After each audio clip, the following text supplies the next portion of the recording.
नमस्कार, आप देख रहे हैं डीडी न्यूज। मैं हूं मुकुल शर्मा। आइए अब खबरें देखते हैं विस्तार से। भाजपा के 2 दिवसीय राष्ट्रीय अधिवेशन का समापन हो गया है। प्रधानमंत्री ने समापन सत्र को संबोधित किया। उन्होंने भाजपा कार्यकर्ताओं से अगले 100 दिन तक प्रचार और सबके विश्वास को जीतने के लिए पूरी ताकत लगाने का आह्वान किया। उन्होंने कहा कि देश की 18वीं लोकसभा के चुनाव में युवा मतदाताओं की भूमिका अहम रहने वाली है। युवा 18 वर्ष के पड़ाव पर पहुंचे हैं। वो देश की 18वीं लोकसभा का चुनाव करने वाले हैं।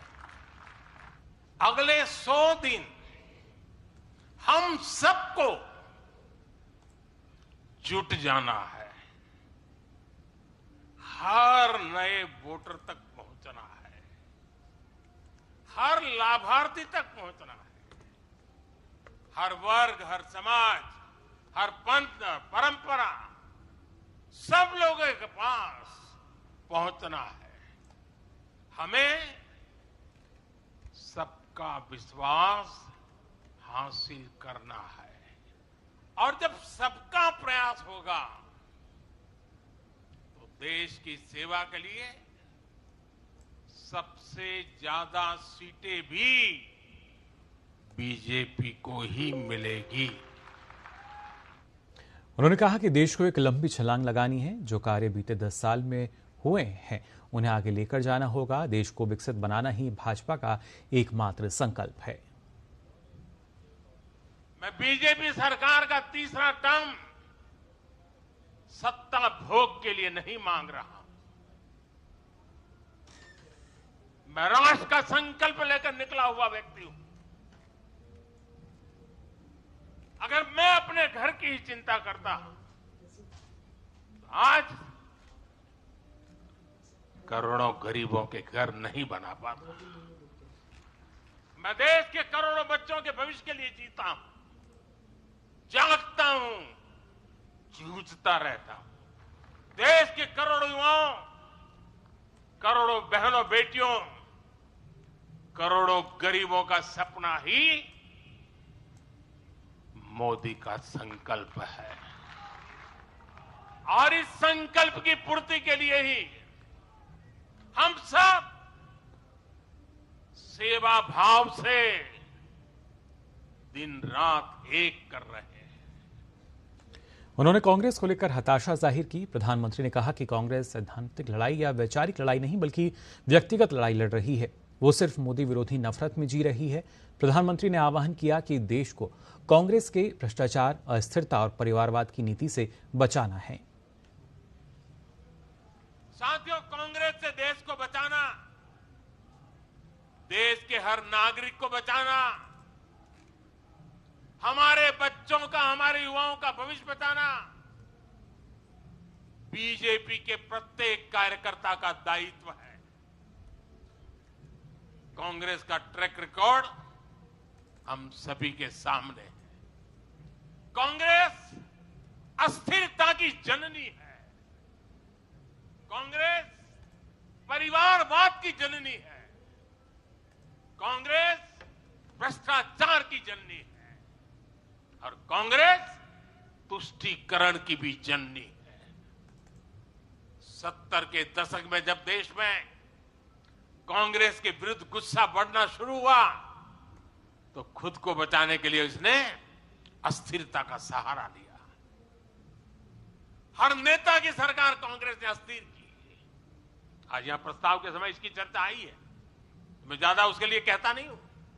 आज भी ये लोग अस्थिरता पैदा करने के लिए नई नई साजिशें कर रहे हैं। इन लोगों ने मिलकर जो गठबंधन बनाया है उसकी भी यही पहचान है। कांग्रेस के पास विकास का एजेंडा नहीं है, फ्यूचर का रोड मैप नहीं है। ये देश को कभी भाषा के आधार पर तो कभी क्षेत्र के आधार पर बांटने में जुटे हुए हैं। बीजेपी के राष्ट्रीय अधिवेशन में भाजपा देश की आशा, विपक्ष की हताशा नाम से प्रस्ताव को रखते हुए गृह मंत्री अमित शाह ने कांग्रेस और इंडी गठबंधन पर खूब निशाना साधा। अमित शाह ने कहा कि देश में जितनी सरकारें आईं सबने समय अनुकूल विकास करने का काम किया, लेकिन समग्रता से हर क्षेत्र का, हर व्यक्ति का विकास सिर्फ पीएम मोदी के 10 साल के कार्यकाल में हुआ है।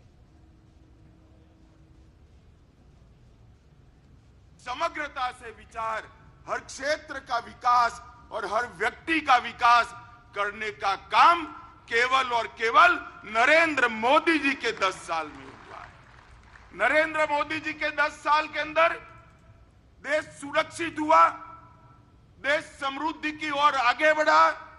60 करोड़ गरीबों को घर देना, घर में गैस का सिलेंडर देना, पीने का पानी का कनेक्शन देना, बिजली पहुंचाना, शौचालय देना, 5 किलो अनाज गरीब को फ्री ऑफ कॉस्ट मुफ्त में देना और 5 लाख तक का स्वास्थ्य का उसका खर्चा भी सरकार ने उठाया।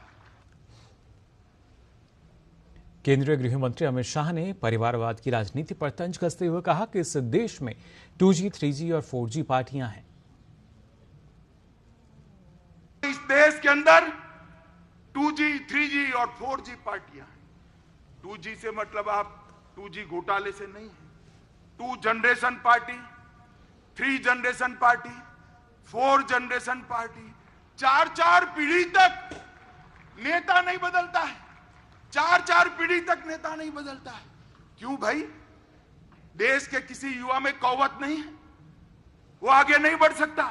ना जी, वो नहीं बढ़ सकता। थोड़ा आगे बढ़ गया तो उसका हस्र कर देंगे। कई सारे लोग ऐसे हस्र किए हुए हैं, भारतीय जनता पार्टी ज्वाइन कर आज लोकतंत्र की यात्रा में जुड़े हैं। बीजेपी के राष्ट्रीय अधिवेशन में भाजपा के राष्ट्रीय अध्यक्ष जेपी नड्डा ने अयोध्या में भव्य राम मंदिर पर प्रस्ताव रखा और प्रधानमंत्री नरेंद्र मोदी का अभिनंदन किया। राष्ट्रीय अधिवेशन में भव्य राम मंदिर के प्रस्ताव को सर्वसम्मति से पारित किया गया। जेपी नड्डा ने कहा कि 22 जनवरी का दिन दुनिया भर के राम भक्तों के लिए एक ऐतिहासिक दिन बन चुका है। 22 जनवरी का दिन करोड़ों राम भक्तों की आकांक्षा व सिद्धि, भारत की आध्यात्मिक चेतना के पुनर्जागरण और महान भारत की यात्रा की शुरुआत का दिन है। प्रभु श्री राम के आशीर्वाद से 22 जनवरी का दिन सभी भारतीयों को दुनिया भर में फैले हुए राम भक्तों के लिए एक पवित्र अवसर बन गया है, जिस कल्पना को अनेक पीढ़ियों ने सैकड़ों वर्षों तक संकल्प की तरह अपने हृदय में संजोए रखा था। उस संकल्प की सिद्धि ऐसे समय में हुई है जब प्रधानमंत्री श्री नरेंद्र मोदी जी के नेतृत्व में राष्ट्र विकसित भारत के लक्ष्यों की प्राप्ति करने की दिशा में अग्रसर है। भाजपा के राष्ट्रीय अधिवेशन में आज आगामी आम चुनाव को देखते हुए पार्टी ने अपना थीम सॉन्ग भी लॉन्च किया। फिर एक बार मोदी सरकार के नाम से लॉन्च किए गए इस थीम सॉन्ग को 14 भाषाओं में गाया गया है।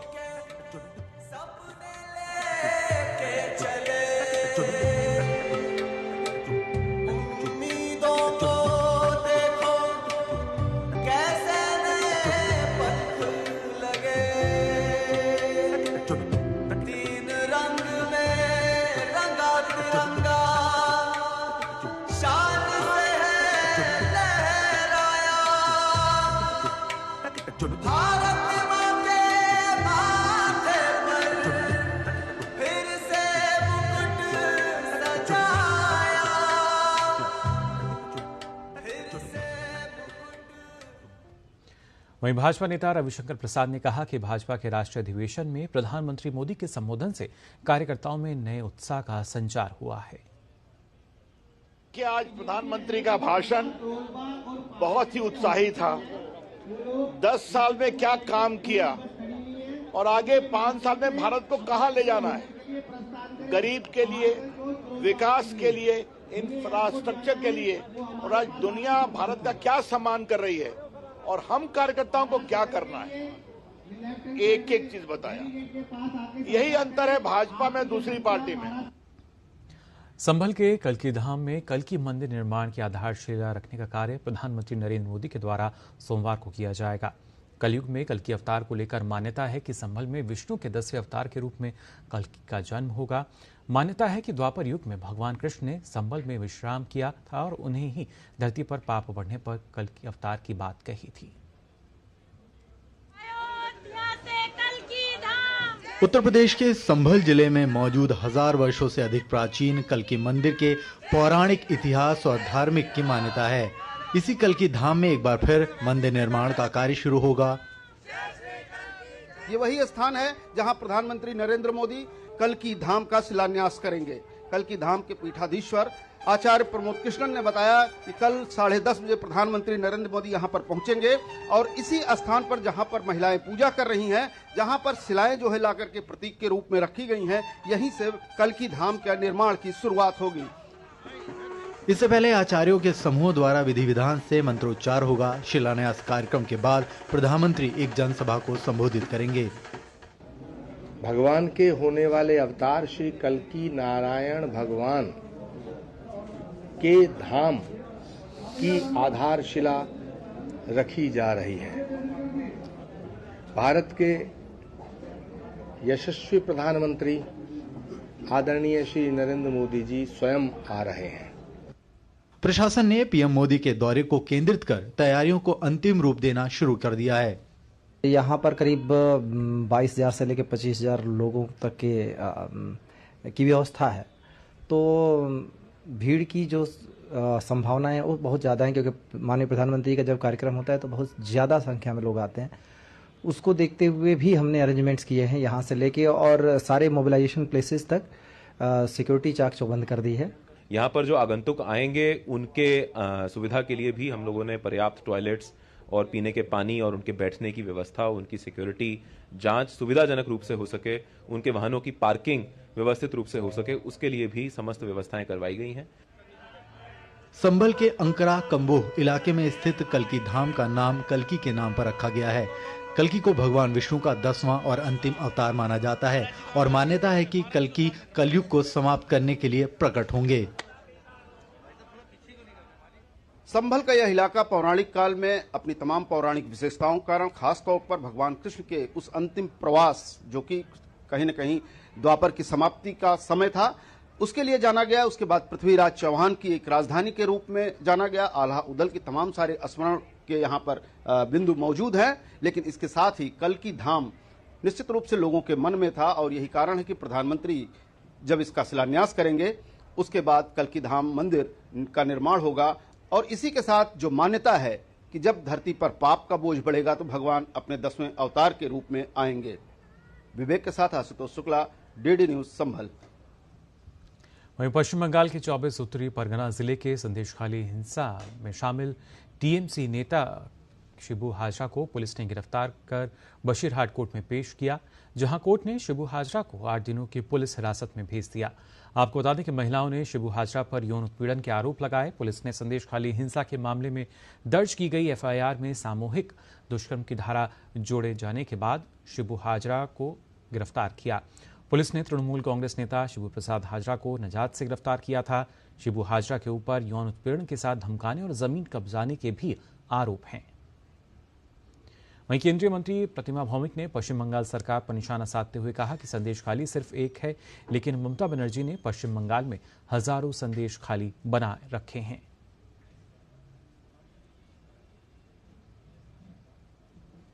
लेकिन ममता बनर्जी ने हजारों संदेशखाली बना के रखा है और संदेशखाली के माताओं ने हिम्मत करके उनके ऊपर जो उत्पीड़न हो रहा है, उन लोगों को जो अत्याचार हो रहा है, बहुत हिम्मत करके उन लोगों ने पूरा समाज के सामने उसको उजागर किया। उन्होंने न्याय का गुहार लगाया, उनको सेफ्टी देने के लिए गुहार लगाया।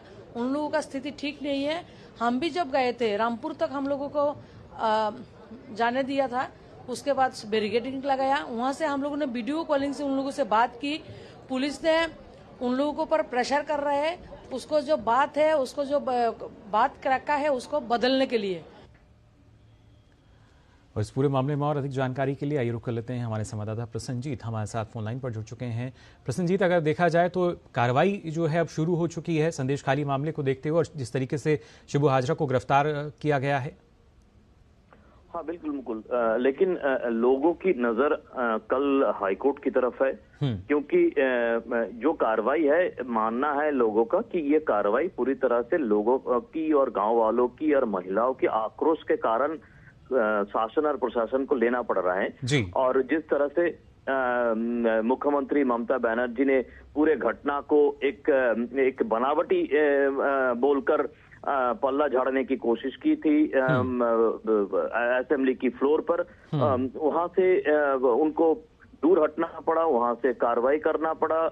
आखिर तक पुलिस की तरफ से भी थोड़ा बहुत कार्रवाई करना जरूरी हो गया है। लेकिन जिस तरह से ये महिलाओं को डराया जा रहा था, जिस तरह से अभी भी डराया जा रहा है, जिस तरह से तृणमूल कांग्रेस की नेताओं ने या पुलिस और शासन की तरफ से वहां पे डराने की काम जारी है, जब तक ये ना बंद हो तब तक पुलिस की कार्रवाई पूरी नहीं हो पाएगा, यही लोगों का कहना है। मुकुल जी बिल्कुल। और जिस तरीके की संगीन धाराएं शिबू हाजरा पर जाहिर तौर पर एफआईआर में दर्ज की गई हैं, उसके तहत अभी तक 8 दिनों की पुलिस हिरासत में भेजा गया है। क्या और भी इससे जुड़े कुछ और भी जो के साथी हैं, जो टीएमसी के नेता हैं, उन पर कार्रवाई होगी? बिल्कुल, देखिए ये आखिर तक जो शेख शाहजहां है, शेख शाहजहां अभी तक फरार है कानूनी तौर पर जी। और डीजीपी को कहना है कि ईडी को पकड़ना चाहिए था इस शेख शाहजहां को, जबकि एक मुजरिम को, मतलब जो कानूनी तौर पर मुजरिम, जो लॉ एंड ऑर्डर की कानून के तहत मुजरिम है, उनको पकड़ने की काम पुलिस की है, ना कि ईडी की है। ईडी सिर्फ फाइनेंशियल क्राइम की कामें करते हैं और जांच करते हैं। तो ये जो जिस तरह से शेख शाहजहां को संरक्षण देने की काम जारी है, जिस तरह से आखिर तक एक महिला धारा 164 के तहत मजिस्ट्रेट के सामने बयान देने के बाद पुलिस को मजबूर किया गया है कि शिबू हाजरा को गिरफ्तार किया जाए। अब गांव वालों की इंतजार है, पूरे बंगाल का इंतजार है कि शेख शाहजहां के खिलाफ आखिर तक क्या कदम उठाया जाए और अदालत कल क्या रुख अपनाए। मुकुल जी बिल्कुल, देखना यही होगा कि शेख शाहजहां की जो गिरफ्तारी है वो किस तरीके से की जाती है और कब तक आखिर जो पश्चिम बंगाल की पुलिस है वो ऐसे नेताओं को संरक्षण देती रहेगी। बहुत बहुत शुक्रिया संजीत आपका हमारे साथ जुड़ने के लिए। खबरों में आगे बढ़ते हैं। चंडीगढ़ में केंद्र सरकार और किसान संगठनों के बीच चौथे दौर की बातचीत आज होने जा रही है। वहीं दिल्ली हरियाणा के बीच टिकरी बॉर्डर पर कड़ी सुरक्षा व्यवस्था की गई है। बड़ी संख्या में दिल्ली पुलिस के साथ साथ केंद्रीय बलों के जवान टिकरी बॉर्डर पर खड़े हैं। टिकरी बॉर्डर का जायजा लिया हमारे संवाददाता देवेंद्र रावत ने। इस वक्त हम दिल्ली हरियाणा की सीमा यानी टिकरी बॉर्डर पर मौजूद हैं और यहां पर किसान आंदोलन के मद्देनजर पुलिस और प्रशासन की तरफ से कड़ी सुरक्षा व्यवस्था की गई है। मैं आपको दिखाना चाहूंगा, हमारे आगे एक लेयर है जो कि रैपिड एक्शन फोर्स के जवान यहां पे मुस्तैदी से खड़े हैं। उससे आगे भी दिल्ली पुलिस ने एक और बैरिकेड बनाया हुआ है और हमें जो जानकारी मिली है उससे आगे भी जो है हरियाणा पुलिस की भी एक मजबूत जो है वो नाकेबंदी की गई है हरियाणा पुलिस की तरफ से भी। तो कुल मिलाकर टिकरी बॉर्डर पर जो है हम देख सकते हैं कि स्थिति जो है नियंत्रण में है। लोग आवाजाही कर रहे हैं। ऊपर मेट्रो लाइन जो है वो जारी है जो कि बहादुरगढ़ को दिल्ली से जोड़ती है और लोगों का जो है परिचालन जो है वो किसी भी तरह से रुका नहीं है।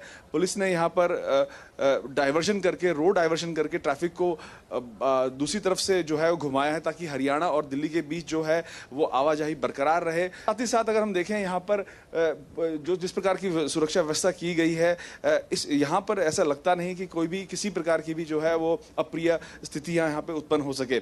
लेकिन कुल मिलाकर जो आज आखिरी दौर की बैठक चंडीगढ़ में होने जा रही है, केंद्रीय मंत्रियों और किसान आंदोलन के जो प्रतिनिधि हैं उनके साथ जो बैठक होने जा रही है, माना जा रहा है कि उस बैठक में कई समझौते हो सकते हैं और ये आज शाम तक ये उम्मीद की जा रही है कि इस किसान आंदोलन का कुछ समाधान जो है वो निकल कर सामने आ सकता है।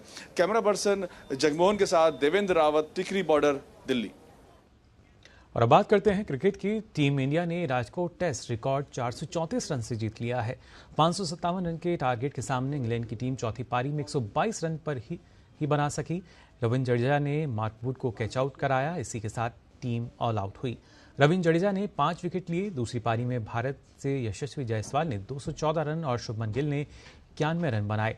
वहीं पहली पारी में रोहित शर्मा ने 131 और रविंद्र जडेजा ने 112 रन बनाए। सरफराज खान ने दोनों पारियों में 50 लगाई। गेंदबाजी में मोहम्मद सिराज ने 4 विकेट लिए थे।